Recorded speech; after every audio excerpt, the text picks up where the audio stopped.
Hello everyone, today I am going to teach about future continuous tense। तो आज हम इस वीडियो में सीखेंगे फ्यूचर कंटीन्यूअस टेंस है क्या। तो फ्यूचर कंटीन्यूअस टेंस बहुत ही ज्यादा आसान है। अगर वीडियो को लास्ट तक देखेंगे तो आप आसानी से सीख सकेंगे।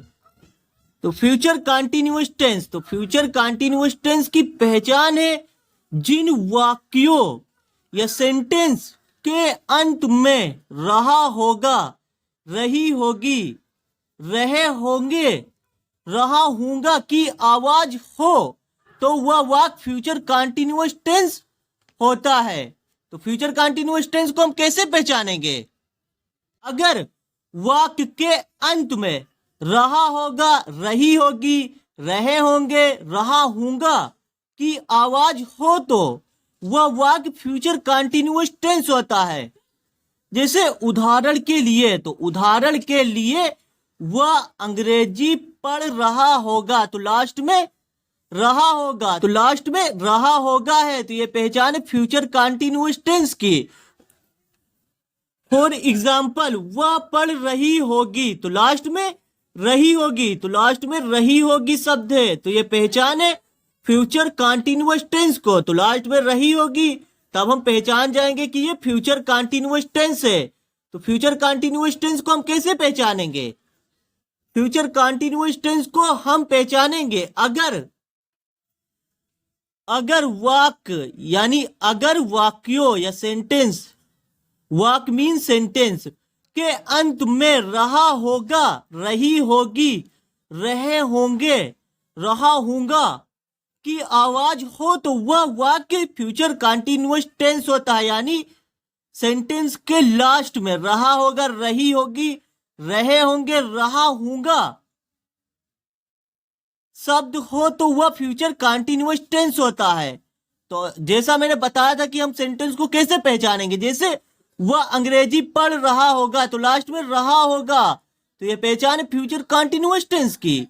या फॉर एग्जाम्पल, वह पढ़ रही होगी तो लास्ट में रही होगी है, यहां पर रही होगी है, तो यह पहचान है फ्यूचर कंटीन्यूअस टेंस की। तो हम पहचान जाएंगे सेंटेंस को।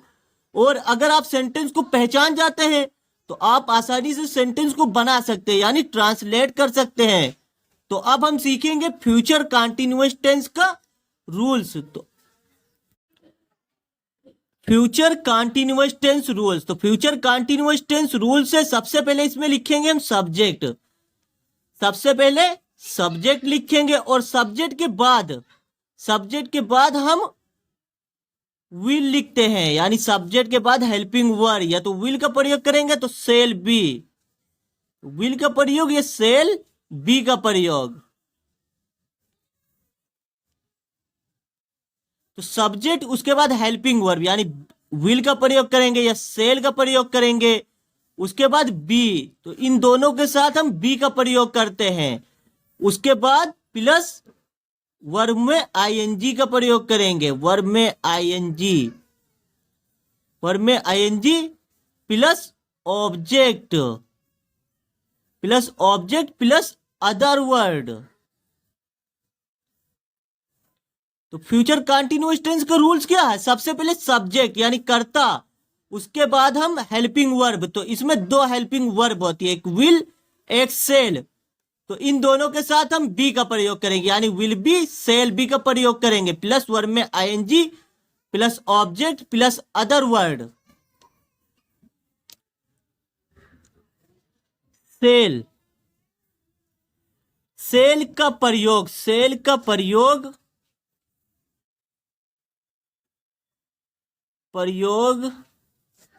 हम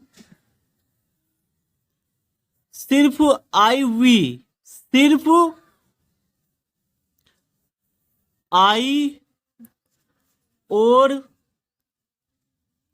और वी के साथ करते हैं, आई और वी के साथ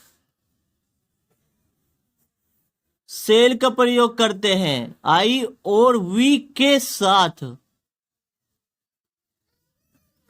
सेल का प्रयोग करते हैं।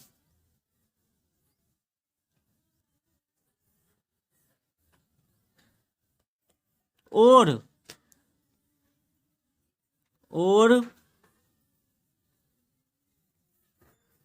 बाकियों के साथ, बाकियों के साथ साथ हम विल का प्रयोग करते हैं, हम विल का प्रयोग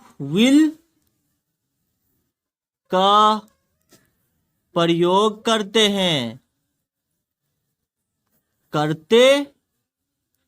हैं,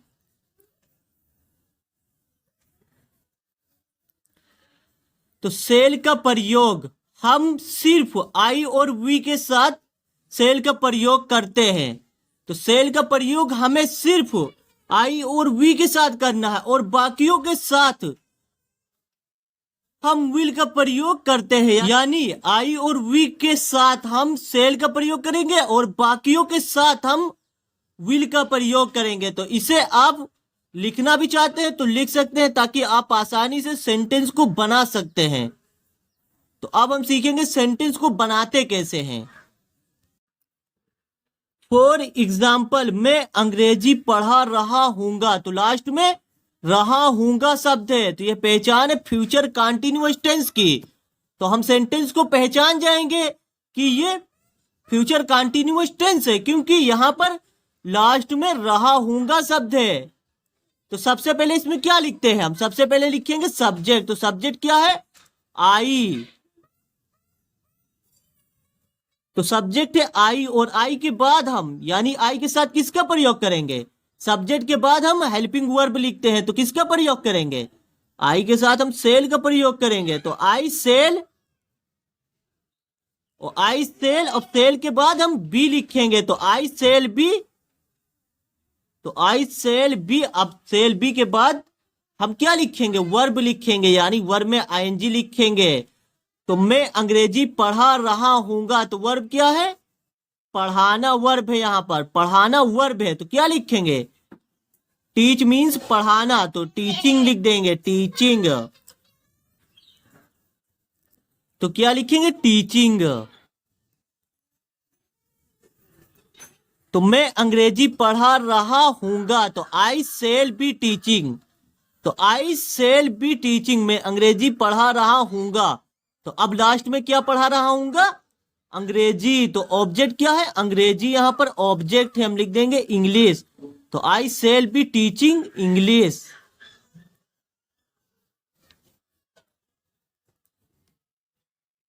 इंग्लिश। तो मैं अंग्रेजी पढ़ा रहा हूंगा, तो I shall be teaching English. तो इस तरह से हम सेंटेंस बनाते हैं। फॉर एग्जाम्पल, हम खाना खा रहे होंगे, तो लास्ट में यहां क्या है, रहे होंगे। तो ये पहचान है फ्यूचर कंटीन्यूअस टेंस की। हम पहचान जाएंगे कि ये फ्यूचर कंटीन्यूअस टेंस है क्योंकि इस सेंटेंस में लास्ट में रहे होंगे शब्द है। तो ये पहचान है फ्यूचर कंटीन्यूअस टेंस की। तो सबसे पहले इसमें हम क्या लिखेंगे, सब्जेक्ट लिखेंगे। सब्जेक्ट क्या है, हम। तो लिखेंगे सबसे पहले हम की स्पेलिंग, हम की स्पेलिंग क्या होती है, वी मीन्स हम। अब वी के साथ मैंने बताया था कि हम सेल का प्रयोग करते हैं, यानी आई और वी के साथ हम सेल का प्रयोग करते हैं, तो सेल लिखेंगे। तो वी सेल, अब सेल के बाद हम क्या लिखेंगे, बी। तो वी सेल बी।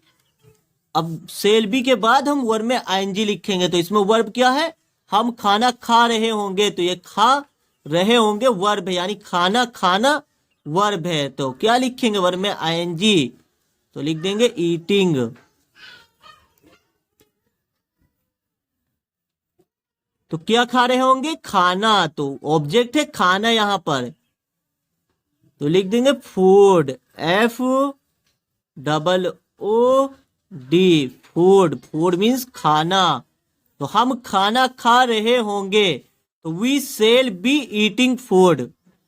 तो अब हमने सीखा है यहां पर हम आई के साथ सेल का प्रयोग करते हैं और वी के साथ हम सेल का प्रयोग करते हैं। अब बाकियों के साथ, यानी he, she, it, Ram, Rohan, Mohan, you, are, they, सभी के साथ हमें विल का प्रयोग करना है।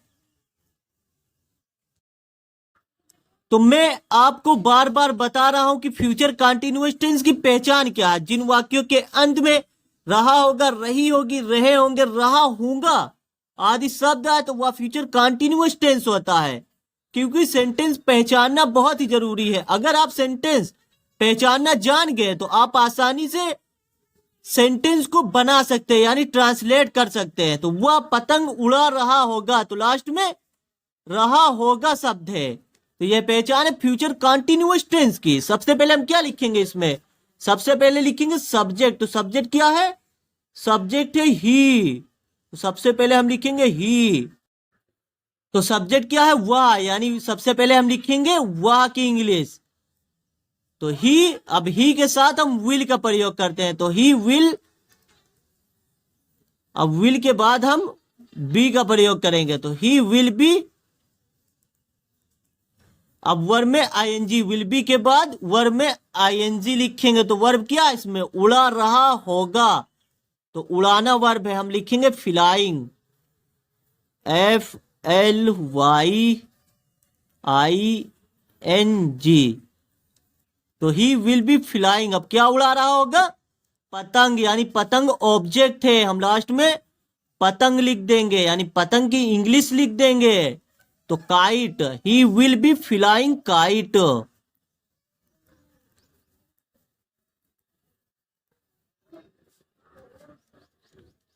तो वह पतंग उड़ा रहा होगा, he will be flying kite. तो इस तरह से हम सेंटेंस को बनाते हैं। फॉर एग्जाम्पल, शीला घर जा रही होगी। तो लास्ट में रही होगी, यानी इस वाक्य के अंत में रही होगी। तो यह पहचान है फ्यूचर कंटीन्यूअस टेंस की। तो सबसे पहले हम क्या लिखेंगे? सबसे पहले लिखेंगे सब्जेक्ट। सब्जेक्ट इसमें क्या है? सब्जेक्ट इसमें शीला है, यानी शीला सब्जेक्ट है, SEELA, शीला। अब नेम के साथ हम विल का प्रयोग करते हैं। तो Sheila will be, Sheila will लिखेंगे, उसके बाद विल के बाद बी लिखेंगे। तो शीला विल बी। अब इसमें वर्ब क्या है? जा रही होगी, यानी जाना वर्ब है। तो लिखेंगे गोइंग, वर्ब में आईएनजी। तो Sheila will be going home, यहां पर हम होम लिख देंगे, घर जा रही होगी। तो शीला घर जा रही होगी। तो Sheila will be going home. हम होम के साथ हम टू का प्रयोग नहीं करते हैं। तो शीला घर जा रही होगी, Sheila will be going home. तो इस तरह से हम सेंटेंस बनाते हैं। तो शाह वीडियो बना रहा होगा। तो शाह वीडियो बना रहा होगा, लास्ट में रहा होगा शब्द है। तो यह पहचान है फ्यूचर कंटीन्यूअस टेंस की। तो सबसे पहले लिखेंगे हम सब्जेक्ट इसमें। तो सब्जेक्ट इसमें क्या है? सब्जेक्ट इसमें है शाह। तो सबसे पहले लिखेंगे शाह, एस। अब शाह की इंग्लिश क्या होगी, यानी शाह की स्पेलिंग क्या होगी? तो SHA, ये हो गया शाह। अब एच इसमें लिख देंगे हम। तो शाह हो गया, और शाह के बाद हम, यानी नेम के साथ हम विल का प्रयोग करते हैं। तो मैंने आपको बताया था कि हम आई और वी के साथ सेल का प्रयोग करते हैं और बाकियों के साथ हम विल का प्रयोग करेंगे। तो शाह विल, नेम के साथ हम विल का प्रयोग करते हैं। तो शाह विल बी लिखेंगे। तो शाह विल बी। अब विल बी के बाद वर्ब में आईएनजी लगाएंगे, यानी वर्ब इसमें क्या है? वीडियो बना रहा होगा। तो बना रहा होगा, वीडियो बनाने को क्या होता है? मेकिंग। यहां पे हम मेकिंग लिख देंगे, MAKING।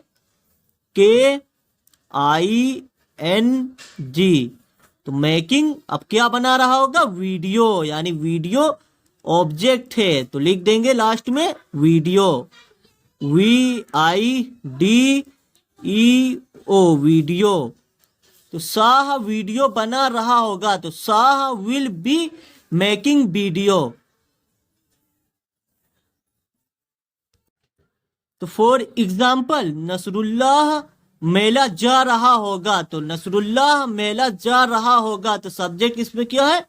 नसरुल्लाह। तो सबसे पहले क्या लिखेंगे हम? नसरुल्लाह, NASRULLAH।